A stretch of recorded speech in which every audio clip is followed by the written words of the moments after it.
What's up, my wizards? Dev from MTG back again with Igby. Hey Igby, how you doing, buddy? And today we've got something really cool. This is budget blue-white control. A lot of people have asked for a budget control deck. I think I finally got something for you today for a little less than $50 off of TCG players. So let's check it out. It's pretty awesome. Well, we're only playing 3 creatures in this build, and I've seen some decks that only play 1 or 2, you know.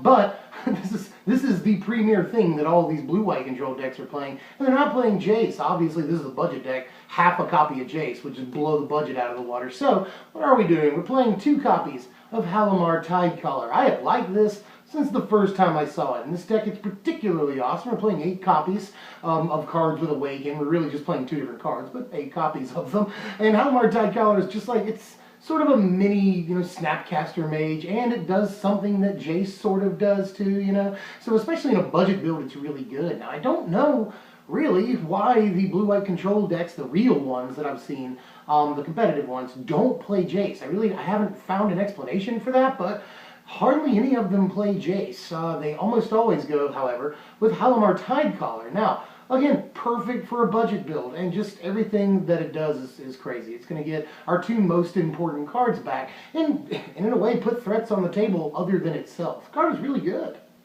Oh, he's sleepy. We have 1 copy of one copy of Pearl Lake Ancient in the deck. Yeah, this was sort of an old control finisher back in the early days of Con Standard, you know.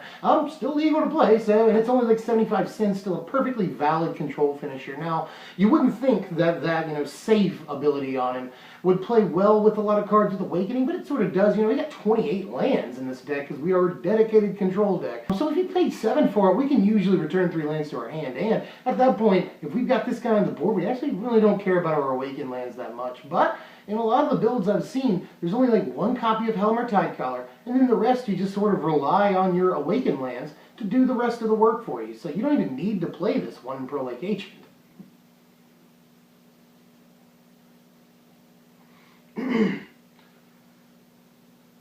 11 counter spells in the deck. We were playing 4 copies of Scatter the Winds, very obviously, because this is sort of an Awaken deck. It's sort of Awaken control, but we're not playing Noyandar. I haven't seen that in any of them, you know. And we're still trying to make, you know, Noyandar the Jeskai Ascendancy combo thing. We're just not really sure at the end of the day how great that is. We just want to awaken our lands and control the game, and just eventually sort of grind in 3 to 6 damage at a time, you know.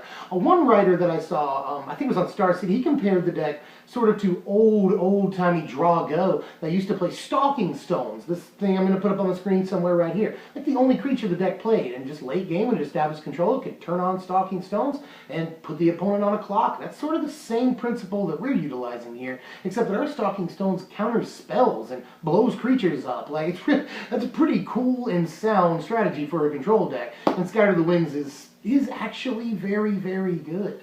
4 copies of Clash of Wills. Again, I've referred to this as maybe the best counterspell in Standard, you know. I'd say that on the second turn, this is really on turns, you know, 2 through 5. a lot of games of Standard Magic, this is just as good as Silumgar's Scorn, you know, and we don't have to pay 2 blue for it. We're not locked into doing that. We can pay any amount of color, of even colorless mana. We are running a couple of colorless lands in the deck, so that's pretty important.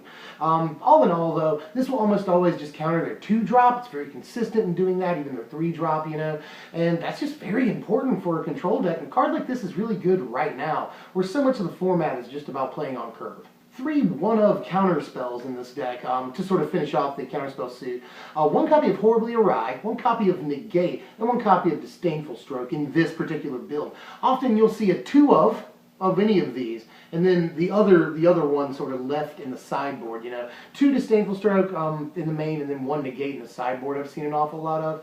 I'm just going to play 1 of each of them in the main deck. This sort of just covers all your bases. You know, Disdainful Stroke, good. Horribly Awry, good, especially against Abzan, the Rhino, namely. And then, you know, Negate just is good against more than just in the mirror match against other control. You know, it's good against the sort of a Tarka Red thing that's really important right now. That's got Tarka's Command and Teamer Battle Rage and, you know, Titan Strength and stuff like that. So Become Immense, you know, all of those are spells that you can just negate and not have to worry about getting double striked or whatever. So important against a lot of different stuff. Is all I'm saying. just like we're playing 11 counterspells, we're also playing 11 removal elements in the deck, you know. It's starting with one copy of Celestial Flare in the main, and one copy of Swift Reckoning. I can talk about these at the same time. Not everyone plays Swift Reckoning. I really like the card, even with the presence of Dig Through Time and Treasure Cruise and stuff. Still really like the card. I think it's a gem, and some people like it too. Celestial Flare, you can often finagle that, especially with the right land base, to where you're able to, you know, Celestial Flare second turn, their combat step, and then third turn you still have mana up to the right mana to scatter the winds. So, you know, especially again when you have the right mana, it's pretty easy.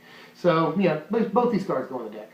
4 copies of Stasis Snare in this thing. Stasis Snare, very, very important. Gives us this, basically an instant speed. It's like a murder, you know. Just an instant speed banishing light that only hits creatures is quite good. I mean, I don't really have to explain too much about that. It keeps us from having to play Silk Wrap or Suspension Field in the main or the side, you know. This is just an all-star removal piece in the deck. Great, great card. 1 copy of Quarantine Field, which is just, you know, copy number 5. Parity, sort of a Stasis Snare, you know. And if you just play, you know, 6, you're achieving parity with Stasis Snare, so that's good. And you can snag any permanent. The only thing that we really have against Planeswalkers, which is kind of a pain other than just countering them, which we'll be doing a lot of. But once they hit the board, you know, we really don't have much protection against them, so this helps with that. And to finish off the removal pieces here, 4 copies of Planar Outburst. You know, sometimes you'll see 3, but I think that's foolish. I think you want to play all 4. And in this deck, we are playing some creatures, you know. This is why the deck usually only plays like 1, maybe 2 Halimar Tidecallers and then calls it a day, you know, because we have this 4 whole copies of mass removal, because when awakened, it's crazy. And you can awaken this on like turn 12 or 13. I know that sounds like a long shot and a long way into the game, but if the deck is doing the thing it's supposed to do, then you're definitely going to get that far into the game. And an Awakened Planar Outburst is going to win you the game kind of a lot. So there is that, you know. No matter what, it's going to blow the board away. So that's good in and of itself. Why not leave yourself behind a creature? That's awesome. And then the next turn you can cover it with Scatter the Winds, and that's, you know, you're going to have like 2 guys on the board. They're going to have nothing. So that's pretty awesome too. We were playing 7 other spells, sort of advantage/other spells, you know. We're playing 1 copy of Anticipate in the main.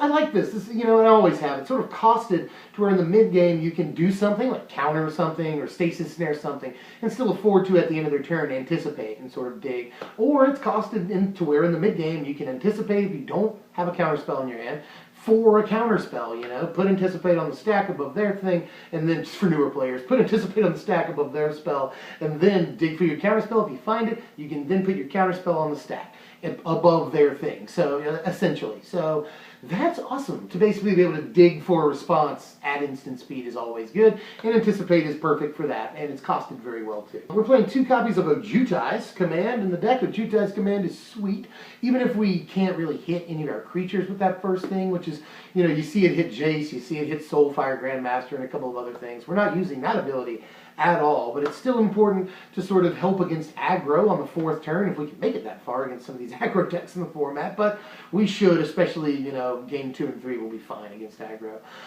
But in any case, I digress. Just everything the card does, except for that, then, except for returning a guy, is just perfect for a blue-white control deck. I don't see any reason why we wouldn't play it. No-brainer. I'm going to split the difference here. We're playing 2 copies of Dig Through Time and 2 copies of Treasure Cruise. Although every single, you know, big boy blue-white control deck that I saw over this past weekend, we played 4 copies of Dig and no Treasure Cruise at all. But this is a budget deck, so we have to split the difference just a little bit. Although I was just about to rear up to say the cards are functionally similar, but not really. Dig Through Time is just superior in nearly every way. You know, being able to dig that far and get the 2 best cards is just unbelievable. So if you have the money, play 4 Dig Through Time and cut the Treasure Cruise. But vital, vital element to the deck that you have these.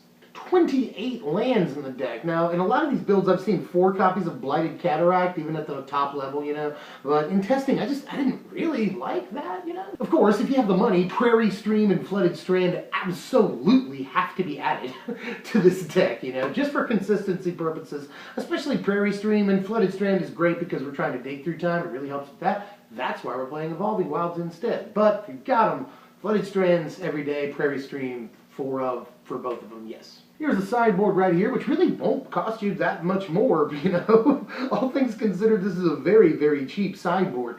And this is a sideboard that's sort of an amalgamation of all the sideboards I saw over this past weekend. So you know, we really didn't have to change much, and we can keep it really cheap. So here's the sideboard. It works against a lot of different stuff. And finally, here are your power rankings. I haven't been testing this deck for like super long, but it is just a classic control deck. It does the right things right, and it does, you know, stuff that it doesn't care about poorly. But, you know, it doesn't care about those things, so it doesn't matter if it does those things poorly. You know, final score of 59, which doesn't sound like that much, but this is budget, you know. The power ranking itself will go way up with the addition of Gideons and dig-through times, you know. And I suggest you take out the Pearl Location, maybe the Swift Reckoning, and definitely switch the Treasure Cruises out. And maybe even take out a Halimar Tidecaller. But you're adding 2 Gideons, you're adding 2 digs one way or the other, and of course, switch around the land base. But the deck stands a lot to gain. It can be way more consistent even though it's a 9 in consistency. It does everything we want it to do, but the land base will increase it to a 10. You know, a 2-color control deck is just often very, very good in the consistency department and in many other departments as a result. So don't let that 59 final score fool you. The deck is actually very, very stable and can win pretty easily. Well, that's all I've got for now, you guys. Now, next time, I'm going to do red-black aggro, guaranteed. Although I don't know whether I want to do Eldrazi aggro, or if I want to just do red-black aggro, which is actually a pretty important deck right now. A lot of people are talking about it. Placed fairly well in a lot of events over the last weekend or two, or just the last weekend. So red-black aggro might actually be real. So do we want to see the Eldrazi thing, you know, which has some things going for it, Ghost Fireblade and Barrage Tyrant, namely. Or do we want to see sort of what people are doing at the competitive level with black-red? And, you know, it's a fairly good aggro deck. I've played a couple of games with it myself, and I like it a lot. So what do you guys want to see? Let me know. We'll do it next time. I've also got an idea for a $20 mono blue control deck. You know, just keep the budget even lower, and we can do a lot of things with mono blue in this format. So I want to know how you feel about that too. I'm Dev from SPMTG. If you enjoyed the content, do the things, please. Like, share, comment, subscribe. Hey, Igby, you got up. And yeah, we'll see you next time. I'm Dev. Thanks for watching, my wizards. You're right back down, aren't you? You are just so lazy and cute.